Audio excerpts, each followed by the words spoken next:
Welcome to Blizzard Fire. We hope this video helps fire up your solution. You already have the form, now make its data editable. Open Responses and click the green Sheets icon to send answers to a spreadsheet. Once in Sheets, select your response range and choose Insert Right Arrow Chart to create the visual you want.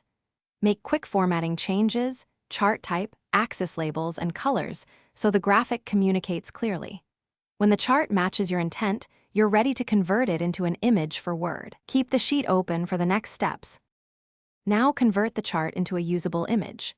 Click the chart's three-dot menu and choose Download Right Arrow PNG or SVG for crisp results. That gives you a static high-resolution file you can insert into Word. Alternatively, use file Right Arrow Publish to the web, select Chart, and copy the published image link to maintain a live updating graphic. Once done, decide. Download when you need a fixed snapshot, or publish when you want the chart to refresh as new form responses arrive. Finish by placing the chart into your document.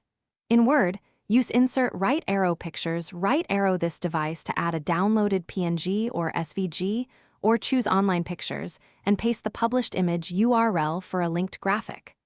Resize while holding Shift to preserve proportions and place captions if needed. If the image is blurry, export at higher resolution. If a published link won't display, make sure the Sheets sharing settings allow anyone with the link to view. If that still fails, re-download and reinsert the image. Thanks for watching. If you found this helpful, don't forget to like and subscribe.